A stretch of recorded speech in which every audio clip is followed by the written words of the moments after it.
आणि तालुक्यातील प्रमुख पदाधिकाऱ्यांच्या आढाव्याच्या बैठकीनिमित्त या ठिकाणी उपस्थित असलेले राज्याचे उद्योगमंत्री, शिवसेनेचा प्रमुख दर्जादार नेतृत्व, आदरणीय एकनाथ शिंदे साहेबांच्या अत्यंत विश्वासू जवळचे सहकारी उदयजी सावंत साहेब, व्यासपीठावर उपस्थित असलेले जिल्हा बँकेचे संचालक सुनीलजी खत्री, सर्वच मान्यवर बंधूंनो आणि भगिनींनो, आज अचानक हा मेळावा आपण काल रात्री ठरला आणि आज आपण मेळावा घेतला. विधानसभेची निवडणूक 2024 ची आपल्या दृष्टीपथात समोर आलेली आहे. पुढच्या 8 दिवसामध्ये मतदान होणार आहे. आपल्या गटामध्ये कशा पद्धतीने आपण रणनीती आखली पाहिजे त्याचा आपण विचार केला पाहिजे. या गटामध्ये सगळ्यात जास्त ग्रामपंचायती 70% ग्रामपंचायती आज आपल्या ताब्यात आहेत. लोकसभेला पण या गटामध्ये आपण चांगल्या पद्धतीचं काम केलं, परंतु याच्यापेक्षा चांगलं काम आता विधानसभेला झालं पाहिजे. या सगळ्याचा आढावा घेण्यासाठी आज आपल्याला इथं बोलवलं होतं.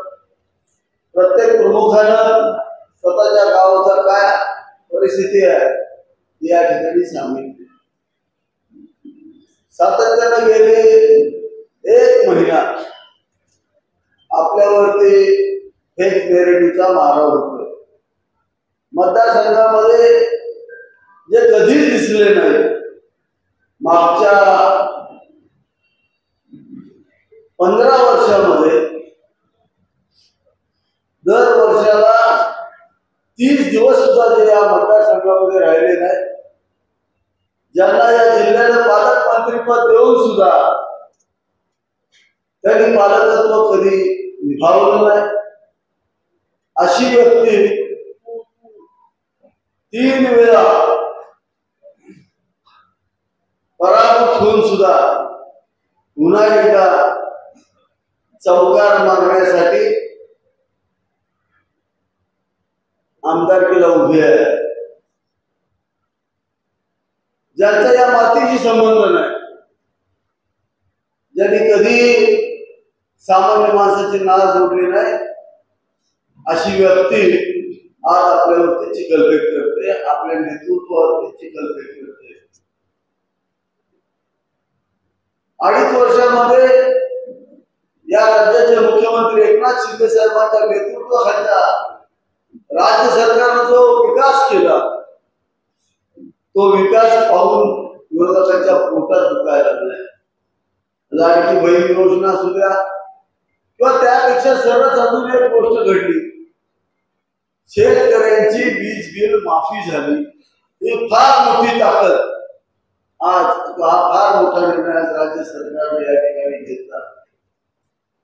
प्रत्येक गावामध्ये शेतकऱ्याचे 4 लाख, 3 लाख, 2 लाख एवढं प्रचंड लाईट बिल थकीत होतं. हे सगळं लाईट बिल माफ करण्याचा निर्णय राज्य सरकारने घेतला. एवढी मोठी शक्ती या राज्य सरकारने आपल्याला दिली. लक्षात एका बाजूला राज्य सरकार देते, दुसऱ्या बाजूला आमचे विरोधक सकाळ दुपार संध्याकाळ चुकीच्या गोष्टी पसरवत आहेत. वीज बिलाच्या बाबतीत जो जी.आर. शासनाने काढला, तो जी.आर. रद्द करण्याची भाषा आज आमचे विरोधक करत आहेत. पण शेतकऱ्याचे 4 लाख माफ झाले, 2 लाख माफ झाले, तर आमच्या विरोधकांच्या पोटात कशाला दुखायला पाहिजे? आमच्या माता भगिनींना 1500 रुपये मिळाले.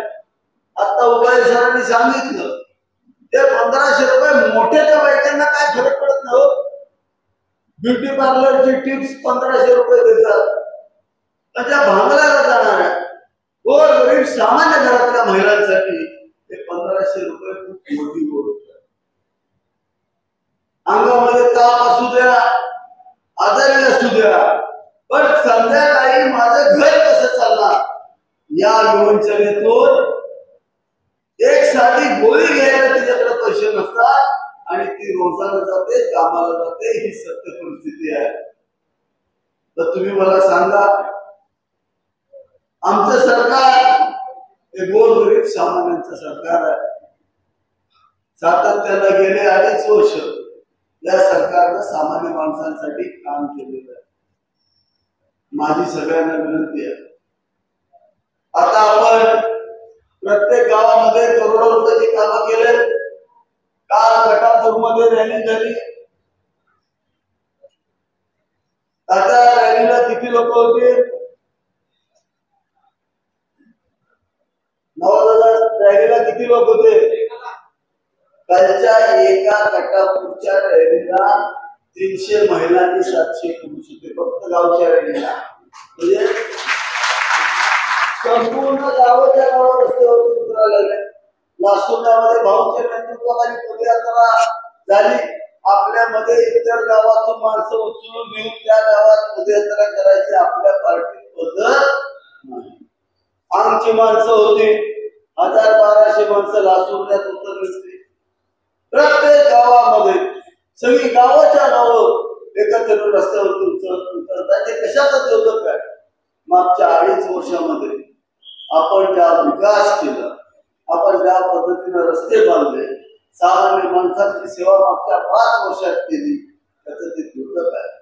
पहिले 2.5 वर्षामध्ये कोरोनाच्या काळामध्ये साहेब 11 कोटी 13 लाख रुपये मी माझ्या स्वतःच्या खिशात ते खर्च करून 4 हॉस्पिटल उभी केली आणि 28,800 रुग्ण या ठिकाणी मी बरे केले. पैसे तर कोणी खर्च करू शकतं, पण मी स्वतः, माझी बायको, माझी बहीण आणि साहेब आपल्या शेजारी बसलेले आणि समोर बसलेले सगळे कार्यकर्ते स्वतःच्या गाडीची अँब्युलन्स करून आमच्यातला एक कार्यकर्ता जेवण वाढायचा, प्रमुख कार्यकर्ता डायपर बदलायचा, पेशंटची लघवी काढायचा, अशी सगळी कामं आज आमच्या इथल्या संपूर्ण सगळ्या कार्यकर्त्यांनी या ठिकाणी केली. जी सेवा आपण मागच्या 5 वर्षामध्ये दिली त्याला जो प्रतिसाद मिळतोय त्याला कुठंतरी छेद द्यायचं काम, त्या इमेजला छेद द्यायचं काम आमची विरोधक करतात. स्वतःचा ऊस स्वतःच पेटवला, पाटकरमध्ये ऊस स्वतः पेटवला आणि आमच्यावरती टीका केली. पण ज्या वेळेला पोलीस केस झाली आणि तपास झाला त्यावेळेला खरं सगळ्या जनतेला कळलं. आता सांगतायत पाण्याच्या बाबतीमध्ये, आणि या कोरेगाव तालुक्याला 2 TMC पाणी आपण जास्त दिलंय. एवढी शक्ती आजपर्यंत कुठल्याही राज्य सरकारने दिली होती. एवढी मोठी शक्ती आपण या कोरेगाव तालुक्याला दिली. स्वतः जलसंपदा मंत्री असताना 1 एकर क्षेत्र पाण्याखाली, सिंचनाखाली आलं नाही. स्वतःच्या अपयश लपवण्यासाठी बाबा एकंब्याच्या कार्यक्रमामध्ये भाडे तत्वावरती आणलेले लोक, महिन्याला पगारी लोक, त्या ठिकाणी आमच्यावरती सरकारवरती खोटी टीका करण्यात आली. परंतु सगळी कागदपत्रांनी JR आणि तुमच्या ताब्यात दिलेले आहेत. त्या संघर्ष समितीच्या चौकाने उठून सांगितलं, अरे कोरेगाव तालुक्याला 2 TMC पाणी वाढलेलं आहे. हे 2 TMC पाणी त्याच्या माध्यमातून 1.5 लाख एकर क्षेत्र आज पाण्याखाली येत. साहेब आपल्या मंत्रिमंडळाने निर्णय घेतला. या निर्णयामध्ये 2,500 कोटी रुपये या कोरेगाव मतदारसंघाला दिले. एवढा मोठा पैसा आजपर्यंत शेतकऱ्याला कधी मिळाला नाही. एवढा पैसा आज या शेतकऱ्यांच्या शेतामध्ये सिंचनासाठी आपल्या राज्य सरकारने दिला.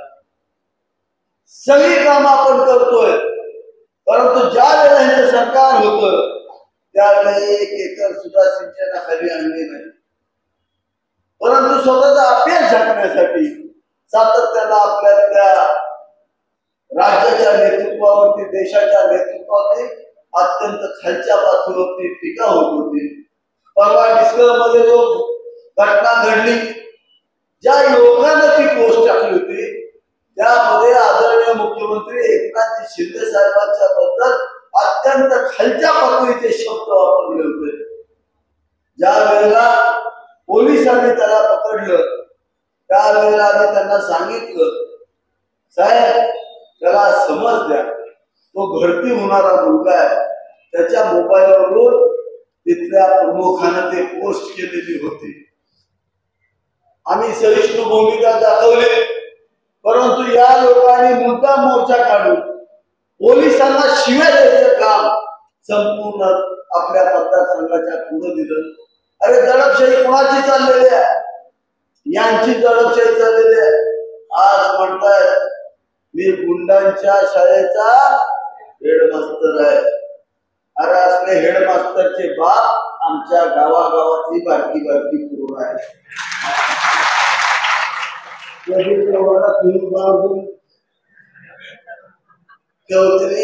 सापडायचं बी नाही कुणाला। चुकून आता लई ताप देऊ नका, नाही तर MS-43 MS-42 काय बंदोबस्त करायचा तो आमचा मी करणार आहे। मी प्रशासनाला सांगितलं, जर तुम्हाला रात्री 11 वाजता येतात आमचे दरवाजे ठोकवतात, आमच्या महिलांना धमक्या देतात। परवा दिवशी कवडेवाडीमध्ये सगळ्या गावाला प्रवेश केला। 3 महिलांचे मला फोन आले, पाटे साहेब रात्री 12 वाजता आले, दरवाजे ठोठावले, मुंबईचे सगळे गुंड होते आणि त्यांनी सांगितलं जर तुम्ही आमचं काम नाही केलं तर गोरेगावात जसा मोठा झाला तसा तुमची सगळी जनावर आम्ही जाळून टाकू, अशा पद्धतीच्या धमक्या दिल्या जातात। अरे गोरेगावमध्ये त्या तरुणाचं काय चुकलं होतं? त्यानं आदल्या दिवशी तुमचा फोन आल्यानंतर सांगितलं होतं मला हे काही जमणार नाही। त्यानं स्पष्ट सांगितलं होतं हे मला जमणार नाही, मी महेश दादांच्या बरोबर ठाम राहणार आहे। तुम्ही पहाटे 5 वाजता त्याचा गोठा झाला, सगळ्या शेरड्या मेल्या, त्याचं आयुष्य त्याच्यावरती चाललं होतं, त्या चरित्रावरती तुम्ही पूर्णपणे पाणी फिरलं। तुम्ही जे पाप करताय भगवंत त्याला माफ करणार नाही, मी तुम्हाला या ठिकाणी सांगतो। यामुळे तुमचा 3 वेळा पराभव झालाय आणि अजूनही तुमचं सुधारत नसाल तर जनता जनार्दन 20 तारखेला काय करते कोरेगावची जनता? ही भूमिपुत्र जनता आहे, ही स्थानिक जनता आहे। बाहेर त्याला स्वीकारणारी जनता नाही। तुम्ही बाहेर तुम्हाला स्वीकारलं, येताना तुम्ही गुंड घेऊन येताय, प्रत्येक गाडीमध्ये गुंड असताय, रात्री जाताय आणि धमक्या देताय। आता या धमक्यांना भीक घालायची नाही, लक्षात घ्या। आणि जर प्रशासनानं बंदोबस्त नाही केला तर गाव स्वरूपी प्रमुखांनी बसून आपापल्या बैठका घेऊन त्यांचा बंदोबस्त कसा करायचा त्या त्या गावाला त्याचा निर्णय घ्यावा। आपण सगळे काल रात्री आपला कॉल झाला, उदय दादांचं काल संध्याकाळी 5-6 वाजता येणं फायनल झालं। माझा आग्रह होता उदय दादांनी आपल्या जिल्ह्यामध्ये आलं पाहिजे, ते राज्याचे वजनदार मंत्री आहेत, त्यांनी उद्योग खातं अत्यंत चांगल्या पद्धतीने सांभाळलं। महाराष्ट्राचं नाव उद्योगधंद्यामध्ये देशामध्ये प्रथम आणण्यामध्ये आदरणीय एकनाथ शिंदे साहेबांच्या नेतृत्वाखाली जर कोणी काम केलं असेल तर ते उदयदादांनी केलं। असं एक विकसनशील नेतृत्व आपण सर्वांना भेटायला यावं अशी आमची अपेक्षा होती। म्हणून आज आपण या ठिकाणी आपल्या गटाच्या मेळाव्याच्या माध्यमातून त्यांना आमंत्रित केलं, ते या ठिकाणी आले, मी त्याबद्दल त्यांचे खूप खूप धन्यवाद मानतो आणि थांबतो। रामकृष्ण हरी। व्यासपीठावर उपस्थित असलेले या विभागाचे विद्यमान आमदार आणि भावी देखील आमदार मनीष शिंदे, जिल्हा बँकेचे संचालक आदरणीय सुनीलजी, विजय भाऊ, राजा भाऊ बर्गे, संतोष जाधव, राहुलजी बर्गे, व्यासपीठावर उपस्थित असलेले माझे सर्व सहकारी आणि मोठ्या संख्येने उपस्थित बंधू आणि भगिनी, व्यासपीठावरच्या अनेक मंडळींची नावं घेतलेली नाही, त्याबद्दल मी दिलगिरी व्यक्त करतो. आणि जर राग आला असेल तर महेश दादावर काढू नये, माझ्यावर काढावी विनंती. पण 20 तारखेला मतदान आहे आणि माझ्या मित्राच्या प्रचाराला येत असताना माझा राग त्याच्यावर निघू नये ही माझी मनापासूनची भावना आहे. पण महेशजी, मला असं वाटतं की मी येताना प्रत्येक मतदारसंघाचा आढावा घेत होतो. मागच्या वेळेपेक्षा दुप्पट मतांना आपण जिंकणारही बाहेर. महाराष्ट्र राज्याचे मुख्यमंत्री आदरणीय एकनाथ शिंदे साहेब यांना खऱ्या अर्थानं पहिल्या टप्प्यामध्ये ताकद देण्याचं काम कोणी केलं असेल तर तुमच्या मतदारसंघाने केलंय. महेश शिंदे आणि त्यांच्या सहकार्याने पहिल्या टप्प्यामध्ये एकनाथ शिंदे साहेबांना जर सहकार्य केलं नसतं तर उदय सामंत उद्योगमंत्री होऊ शकला नसता, हे देखील मला प्रभावित केलं. आणि म्हणून ज्या एकनाथ शिंदेना एका दिलदार शिंदेनी मदत केली तेच शिंदे जिंकणार आहेत. बाकी इथं कोणाचाही टिकाव राहणार नाही, हे देखील मला वाटतं. त्यांचा असलेला संपर्क, त्यांनी या मतदारसंघासाठी केलेले कामं, आमच्या सगळ्यांकडे केलेले या मतदारसंघासाठी पाठपुरावा, हे आमच्या सगळ्यांपेक्षा महत्वाचं आहे. आता ते शांतपणाने बोलतात, माझ्यावर ते 4-5 वेळा भांडलेले पण आहे. बरं, भांडतात म्हणजे असे भांडतात की भीती वाटते. पण त्याला मी सांगितलं ते 20 तारखेपर्यंत भांडू नका कोणाबरोबरच, तुमचाच विजय निश्चित आहे. आणि तुमच्याबद्दल खोटं नाटक पसरवण्याला कधीही जनता माफ करणार नाही. त्यांना पुन्हा एकदा काय ते MS-42 इकडे जायचं आहे, तेव्हा तुम्हाला चिंता करण्याची काय आवश्यकता आहे.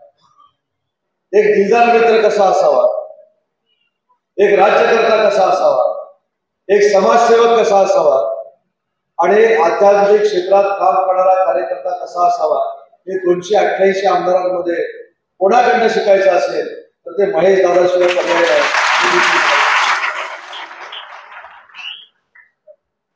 महेश दादा माझ्या नावाचा वापर काही लोक करतायत असं मला कळलं. तुम्ही त्याची अजिबात चिंता करू नका. मी महेश दादांना मित्र जसं मानतो तसं सख्या भावापेक्षा जास्त प्रेम त्यांच्यावर करतो. त्याच्यामुळे तुम्हाला त्रास देणारा माझा एखादा सहकारी जर पैदा झाला तर त्याचं नामोनिशाण बदलल्याशिवाय उदय सामंत गप्प बसणार नाही. अशी फुटकळ लोक काहीतरी मदत घेतात, मदत घेऊन आल्यानंतर आमच्या नावाचा वापर करतात, त्याची अजिबात चिंता करू नका. आताच मी तुमचे सहकारी सुनीलजींच्या एकमेकांना फोन लावायचा प्रयत्न करत होतो, फोन माझा लागला नाही. ठीक आहे, परंतु तुमचा विजय निश्चित आहे आणि तुमचा विजय निश्चित झाल्यानंतर त्यांना तुमच्याकडे जावं लागेल. हा नियतीचा खेळ असतो. आणि ज्याच्या जिल्हा परिषद गटामध्ये एवढ्या हजारोंच्या संख्येने कार्यकर्ते आहेत, त्याच्या गावातल्या रॅलीला हजारो लोक बाहेर पडतात, त्याचा विजय तर निश्चित आहे. परंतु एक आपली सगळ्यांची जबाबदारी आहे, हा जिल्हा स्वतः माननीय एकनाथ शिंदे साहेबांचा जिल्हा आहे. त्याच्यामुळे या जिल्ह्यातनं सगळेच्या सगळे महायुतीचे आमदार निवडून आले पाहिजे. यासाठी महेश शिंदे म्हणून तुम्ही स्वतः काम केलं पाहिजे. तुम्ही प्रत्येक महेश शिंदे आहात, तुम्ही प्रत्येक महायुतीचा उमेदवार आहात असं समजून जर तुम्ही कामाला सुरुवात केली तर समोरच्याचं डिपॉझिट जाऊ शकतं, एवढी ताकद तुमच्यामध्ये. आणि तुम्हाला चिंता करायची काय आवश्यकता आहे? महेश दादाला जिंकायची सवय आहे आणि काही लोकांना पडायची सवय आहे. त्याच्यामुळे नावं पण घेऊ नका. ज्यांना पराभव बघायची सवय आहे ते जिंकणाऱ्या बरोबर कॉम्पिटिशन करू शकत नाही, स्पर्धा करू शकत नाही. हेच सांगायला आज मी मित्राच्या प्रचारासाठी इथं आलेलो आहे. आणि सगळ्यांनी एक संकल्प करा. नुसती गावातल्या लोक बाहेर पडली हा प्रचाराचा मुद्दा झाला, पण 20 तारखेला सगळी लोक, माझ्या महिला भगिनीमध्ये तरुण सहकारी, माझे बुजुर्ग, हे फक्त आणि फक्त महेश शिंदेच्या मतदानासाठी बाहेर पडले आणि धनुष्यबाणासमोरचं त्यांनी बटन दाबलं. एवढी क्रांती आपण या मतदारसंघामध्ये करावी, एवढीच आपल्या सगळ्यांना मला विनंती करायची. आणि महेश शिंदेची ताकद मी तुम्हाला सांगतो, जबाबदारी आहे. महेश शिंदेला तुमच्या मतदारसंघापुरतं मर्यादित करू नका. आमची एक लोकसभेची जागा होती अंधेरीची, सन्मान्य रवींद्र वायकर साहेबांची. त्यांच्या विजयामध्ये देखील तुमच्या महेश शिंदेचा सिंहाचा वाटा आहे हे देखील मला सांगितलं. आणि म्हणून तर माझी इच्छा अशी होती किंवा माझी इच्छा अशी आहे, महेश शिंदेला तुमच्या मतदारसंघापुरतं मर्यादित न ठेवता तुम्ही स्वतः महेश शिंदे आहे असं समजून काम करा आणि महेश शिंदे साहेबांना महाराष्ट्रामध्ये फिरायला पाठवा. एकनाथ शिंदे साहेबांची ताकद आहे त्याच्यापेक्षा आपण पाठवू. असे जे लोकप्रतिनिधी आहेत, असे जे आमदार आहेत, हा तुमच्या सगळ्यांसाठी ठेवा आहे. ही असेट आहे, तो आपण सांभाळला पाहिजे. तुमच्या मतदारसंघासाठी महेश शिंदे माझ्याबरोबर भांडतात, मला राग येत नाही. मला माझ्या मित्राबद्दल अभिमान वाटतो की मतदारसंघ हे माझं स्वतःचं कुटुंब आहे असं समजणारा आमचा आमदार आहे, आमचा सहकारी आहे, आमचा मित्र आहे. याबद्दल आम्हाला गर्व वाटतो आणि तुम्हाला देखील अभिमान असला पाहिजे, तुम्हाला देखील गर्व असला पाहिजे. जर कोण खोटं नाटक सांगत असेल तर त्याचं तोंड बंद करण्याची जबाबदारी देखील तुम्ही घेतली पाहिजे. आता याचा अर्थ ताबडतोब पत्रकार वेगळा लावतो की तोंड बंद करायची तयारी तुमची असली पाहिजे. म्हणजे उदय सामंतांनी दादागिरी करून गेला.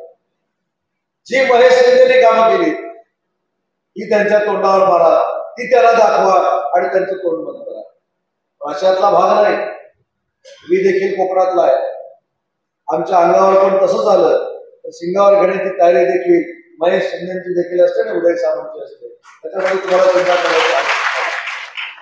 तर पुढचे 5-6 दिवस 7-8 दिवस ते आपल्या दृष्टीने अतिशय महत्वाचे आहे. पहिला महिला भगिनींना देखील विनंती करायची आहे की मुख्यमंत्री माझी लाडकी बहीण योजना ही देशातली अशी एक योजना आहे ज्याने 2,30,00,000 महिला भगिनींना स्वतःच्या पायावर उभं केलंय, त्यांची आर्थिक उन्नती केली. पण ती योजना देखील बंद करायला महाविकास आघाडीचे सगळे निघालेले आहेत. त्या समोरच्या उमेदवारांना विचारा, आता तुम्ही 3,000 देतो म्हणून सांगताय, पण ज्यावेळी ही योजना सुरू झाली त्यावेळी तुम्ही आणि काँग्रेसवाल्यांनी तुमचे पदाधिकारी कोर्टामध्ये का पाठवले, तुमची लोक हायकोर्टमध्ये का गेली, तुमची लोक सुप्रीम कोर्टमध्ये काय केली, याचा जाब विचारण्याची जबाबदारी आपल्या सगळ्या महिला भगिनींची आहे.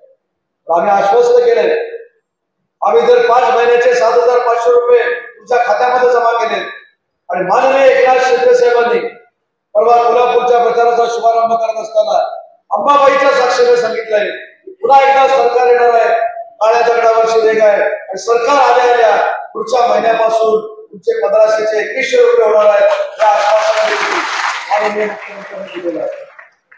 शेतकऱ्यांची वीज माफी केली, शेतकऱ्यांना 6,000 रुपये केंद्र शासनाचे आणि 6,000 रुपये राज्य शासनाचे देणारं महाराष्ट्र राज्य एक पहिलं राज्य आहे. आणि म्हणून महेश शिंदेसारखा कार्यकर्ता, महेश शिंदे साहेबांसारखा आमदार हा आमच्या बरोबर विधानसभेमध्ये असणं ही काळाची गरज आहे. कारण ते शेतकऱ्यांचे प्रश्न मांडतात, ते युवकांचे प्रश्न मांडतात, ते सामाजिक उपक्रम राबवतात, याची नोंद देखील आपण घेतली पाहिजे. मला असं वाटतं की देशामध्ये पहिला असा आमदार असेल की त्याने स्वतःच्या खिशातले 11 कोटी रुपये काढून हॉस्पिटल बांधलं, स्वतःच्या गाड्यांचं ऍम्ब्युलन्स केलं. मी त्यांना स्वतः बघत होतो कोरोनामध्ये, ते कदाचित विसरले असतील. रेमडेसिवीर असू दे, स्टेरॉइड असू दे किंवा लागणारी सगळी औषधं असू दे, स्वतःच्या खिशातनं महाराष्ट्रातला सगळ्यात जास्त देणारा आमदार जर कोण आहे तो महेश शिंदे आहे. याची देखील नोंद. श्रीमंतांबरोबर सगळेच राहतात, पैसेवाल्यांना सगळेच भुलतात, पण पैसा असताना तो जनसामान्यांसाठी खर्च करणारा नेता हा महेश शिंदे आहे. आणि म्हणून महेश शिंदे साहेब, मी तुम्हाला शब्द देतो, सरकार तर महायुतीचे येणारच आहे, पण तुम्ही जो संकल्प केलाय या मतदारसंघातली, या परिसरातली MIDC जी छोटी आहे ती जी तुम्हाला मोठी करायची आहे ती 100% आम्ही करून देऊ. आम्ही मुष्टी करून देणार नाही. एकनाथ शिंदे साहेबांच्या, देवेंद्रजींच्या आणि अजितदादांच्या नेतृत्वाखाली आम्ही या तरुणांच्या हाताला काम देण्यासाठी जसे कोकणामध्ये आम्ही प्रकल्प नेले तसे या भागामध्ये देखील प्रकल्प आणण्याचा प्रयत्न आमच्यासारखे सगळे कार्यकर्ते करतील आणि त्याच्यामध्ये आम्ही यशस्वी होऊ. हा देखील शब्द या बैठकीच्या निमित्ताने त्या तरुण वर्गाला द्यायचा. आज तरुणांनी देखील लक्षात घेतलं पाहिजे. आज भावनेच्या भरामध्ये सोशल मीडियावर आपण आपलं मत बनवत असतो, पण या सोशल मीडियाच्या पलीकडे जाऊन काम करणारा आपला लोकप्रतिनिधी आहे, आपला आमदार आहे. भविष्यामध्ये या आमदारांवर 100% एकनाथ शिंदे साहेबांची कृपा दृष्टी असणार आहे. त्यांनी जबाबदारीने आपल्याला सांगतो. आणि म्हणून मला सांगायचं की जे खोटं बोलतात, जे खोटं नाटक बोलतात, जे महिलांना दमबाजी करतात, आमच्या महिला भगिनींना देखील दमबाजी करू नका. आमच्या महिला भगिनी शिवसेनेत काम करणाऱ्या या देखील रणरागिणी आहेत, याची देखील समोरच्याने नोंद घ्या. आणि त्या महिला भगिनींच्या मागं आमच्यासारखे भाऊ देखील आहेत, याची काही लोकांनी नोंद घेणं आवश्यक आहे. त्याच्यामुळे दादागिरी करू नका. तुम्ही जे काय केले ते लोकांना सांगा, तुम्ही काय करणार आहे ते लोकांना सांगा. पण हे सगळं करत असताना जे काय केलंय ते देखील लोकांना कळलं पाहिजे, मतदारांना कळलं पाहिजे. अडीच वर्ष अहोरात्र मेहनत करून 24 तास काम करून त्या तुमच्या आमदार महेश शिंदेनी हा मतदारसंघ अतिशय चांगल्या पद्धतीने विकसित केलाय, डेव्हलप केलाय. भविष्यामध्ये मला असं वाटतं की आमच्या सगळ्यांच्या मतदारसंघापेक्षा सगळ्यात जास्त प्रगत आणि विकसनशील मतदारसंघ कुठचा असेल तो महेश शिंदेचा असेल, हा मला विश्वास आहे. आणि तो विश्वास व्यक्त करण्यासाठी आलेलो आहे. महेशजी, तुमचं मी भाषण ऐकलं. तुमची मतदारांप्रती असलेली आत्मीयता जी आहे, त्यांच्या प्रती असलेलं जे प्रेम आहे, मला असं वाटतं की तुम्ही भाग्यवान आहात. मी मगाशी त्याचा उल्लेख केला की अशा लोकप्रतिनिधीला आपण जपलं पाहिजे. आणि जपलं पाहिजे म्हणजे काय केलं पाहिजे? फक्त मतदान करायला पाहिजे. त्यांनी त्यांच्या आयुष्यामध्ये टक्केवारीचा धंदा कधी केला नाही. पण यावेळी तुमची 100% आशीर्वादाची टक्केवारी तुम्ही महेश शिंदेच्या मागे उभी करावी, एवढीच माझी त्यांचा एक सहकारी म्हणून आपल्याला विनंती आहे. आज एका दिवसात एवढ्या मोठ्या संख्येनं लोक जमवण्याची ताकद ज्या आमदारामध्ये आहे तो जिंकलेला आहे असं माझं मत आहे. त्याचा विजय निश्चित आहे असं माझं मत आहे. पण हा विजय देताना घासून घुसून देऊ नका. कसं देणार? घासून द्यायचा. आणि असा ठासून द्या की भविष्याच्या पुढच्या निवडणुकीमध्ये महेश शिंदे साहेबांचे विरोधक फॉर्म भरायचे देखील धाडस करणार नाही.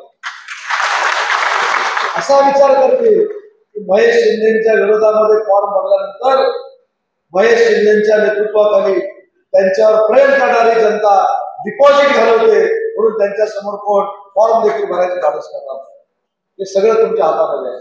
तुम्ही जर प्रामाणिकपणानं काम केलं, निष्ठेनं काम केलं, महेश दादा आपल्या कुटुंबातला आपला भाऊ आहे, आपला सहकारी आहे, आपला मित्र आहे, या भावनेतनं सुद्धा जर कामाला लागला तर हा विजय तुम्ही मिळू शकता. त्याच्यावर आमचा सगळ्यांचा विश्वास आहे, यांच्या सगळ्यांवर खात्री आहे. आज सकाळी विमानतळावरून ज्यावेळी मी निघालो त्याचवेळी मुख्यमंत्री महोदयांचा दौरा होता. आम्ही मुख्यमंत्री महोदयांची चर्चा केली. मुख्यमंत्री महोदयांनी मला सांगितलं, महेश दादा, की परवा महेश शिंदेने जी रॅली काढली, जी माझी सभा घेतली, त्याच्यातच महेश शिंदेचा विजय सामावलेला त्याला टीका करण्यात आली. पण गाफील राहून देखील उपयोगाचं नाही. आपल्याला मताधिक्य वाढवायचं आहे. आपल्याला मताधिक्य वाढवत असताना मीच महेश शिंदे आहे ही संकल्पना घेऊन पुढे जायचं आहे. अजिबात गाफील राहू नका. आणि एकनाथ शिंदे साहेबांच्या विश्वासाला तडा जाईल अशा पद्धतीचं कृत्य कोणी करू नका. आज शिंदे साहेब सांगतायत की महेश फार मोठ्या मतांना निवडून येणार आहे. निवडून आलेला तर आहेच, पण विक्रमी मतांना निवडून येणार आहे. हा जो काही एकनाथ शिंदे साहेबांचा विश्वास आहे तो जपण्यासाठी आजपासून आपण काम करावं एवढीच आपल्याला विनंती करतो. धनुष्यबाणासमोरचं बटन दाबा हे सांगण्याची काय आवश्यकता आहे असं मला वाटत नाही. आवश्यकता आहे ना? पण तुम्ही हेच बाकीच्यांना सांगितलं पाहिजे की जी सगळी लोक बाहेर पडतील तरी महेश शिंदे साहेबांच्या कितव्या नंबरला? 1 नंबर. बघा, नियतीच्या आणि परमेश्वराच्या मनात देखील हेच आहे की महेश शिंदे जसे 1 नंबरला होते, तेच सांगतो तुमचा माणूस 1 नंबरीच आहे. त्यांची निशाणी पण 1 नंबरला आहे. 2 नंबरचाच आहे.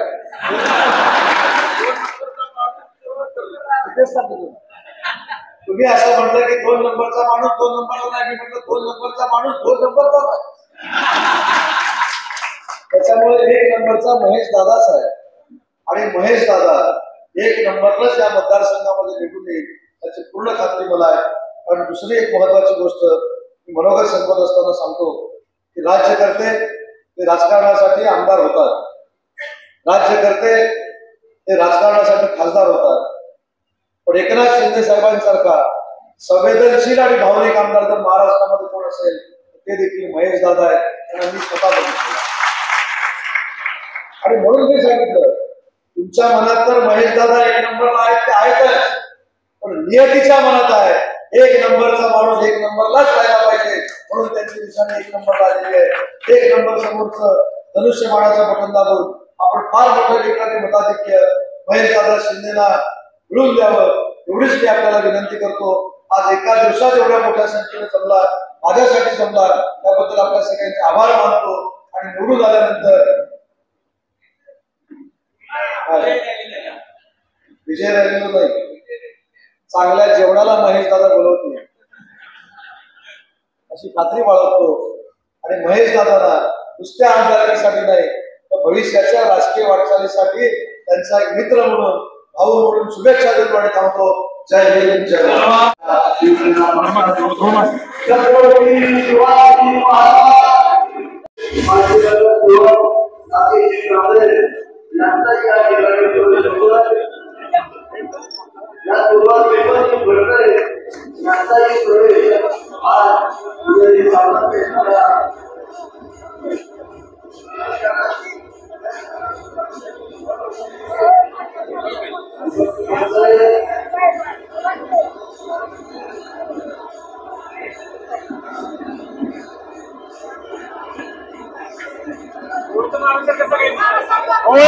थोड़ा साइड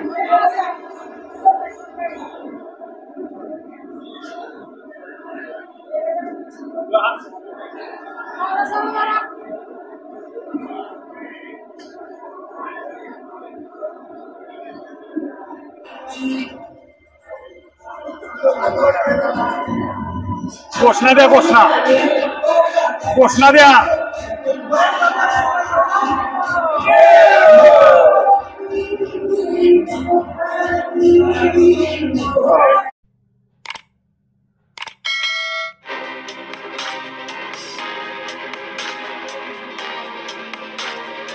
विश्वकर्मा फूड्स इंडियाची शुद्ध सोयाबीन पासून बनवलेली उत्पादनं, शुद्ध शाकाहारी वेगन फूड, उच्च दर्जाचे प्रोटीन, रिच कॅल्शियम युक्त हर्बल उत्पादने, flavoured milk, tofu paneer, shrikhand, amrakhand, दही, लस्सी, सोया आटा, नानकटाई, बिस्किट, सोयासत्व विटा पावडर, कोलेस्ट्रॉल फ्री, प्रिझर्वेटिव्ह नसलेली लो फॅट सोयाबीन उत्पादनं सर्वत्र उपलब्ध. डीलरशिप आणि होम डिलिव्हरीसाठी संपर्क Vishwakarma foods India, MIDC Koregaon, taluka Koregaon, जिल्हा सातारा. मोबाईल 98 222 17 655.